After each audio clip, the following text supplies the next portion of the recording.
Hello दोस्तों। आज की वीडियो में हम सीखेंगे कि अकाउंट होता क्या है। देखिए, वैसे तो अकाउंट एक बहुत ही छोटा वर्ड है, लेकिन जब हम अकाउंट सीखते हैं तो इसका प्रोसेस बहुत ही ज़्यादा बड़ा होता है। अगर हम सही तरीके से समझे तो अकाउंट का अर्थ होता है लेखांकन, यानी कि अंकों को लिखना।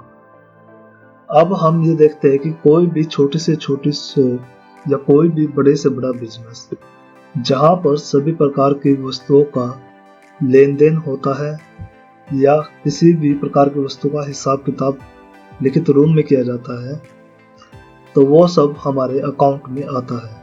अब जब हम अकाउंट सीखते हैं तो हम अपने स्कूल से ही सीखना शुरू कर देते हैं, यानी कि सबसे पहले हमें अपने 11th क्लास में कॉमर्स को लेना होता है, उसके बाद +2 होती है, उसके बाद कॉलेज में 3 साल बीकॉम करनी पड़ती है, फिर 2 साल एमकॉम करनी पड़ती है। लेकिन जो हम स्कूल में या कॉलेज में जो भी पढ़ाई करते हैं वो सब हम किताबों में सीखते हैं। और आजकल का दौर ऐसा है कि अकाउंट सीखने के लिए बहुत सारे सॉफ्टवेयर आ गए हैं, जिसमें से हम इस ट्यूटोरियल में सिर्फ टैली के बारे में सीखेंगे, जो टैली ERP9 है।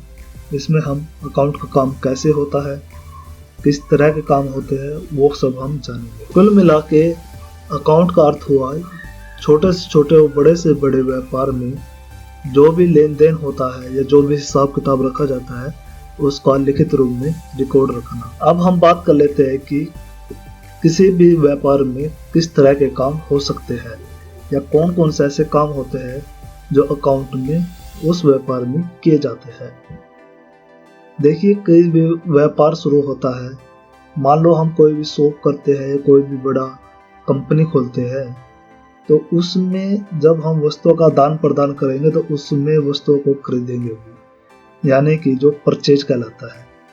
परचेज यानी कि कितना माल खरीदा गया, और जब हम माल खरीदेंगे तो उसको बनाने के बाद बेचेंगे भी, वही तो बिजनेस हुआ। तो जैसे हम सेल करेंगे तो उसमें यानी कि कितना माल हमने बेचा। फिर बिजनेस के अंदर आता है पेमेंट, यानी किस किस को हमने पेमेंट दी, और रिसिप्ट यानी किससे हमने कितना पैसा मंगाया। फिर आता है क्रेडिटर। क्रेडिटर होता है लेनदार, यानी कि किन किन लोगों ने हमसे पैसे लेने हैं। फिर आता है डेटर्स। डेटर्स यानी हमने किन लोगों से अपने पैसे लेने हैं। उसी के साथ साथ कितना हमारे पास स्टॉक है, क्या हमें प्रॉफिट और लॉस हुआ है, कितने हमारे खर्चे हुए हैं, कितनी हमारी आय हुई है, कितना हमें बैंक में देना है, कितना हमने बैंक से लेना है, क्या हमारी 1 साल में कमाई हुई है, क्या हमारे खर्चे हुए हैं।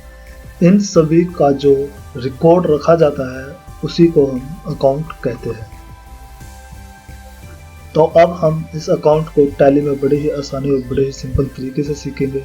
आई होप आप समझ गए होंगे कि अकाउंट का क्या अर्थ होता है। एक बार फिर से मैं बता देता हूँ, अकाउंट का अर्थ होता है किसी भी व्यापार में जो भी लेन देन किया जाता है या जो भी हिसाब किताब रखा जाता है उसका रिकॉर्ड रखना ही अकाउंटिंग कहलाता है। आगे आने वाले वीडियो में सीखेंगे कि हम टैली क्या होती है और इसकी जरूरत क्यों पड़ती है।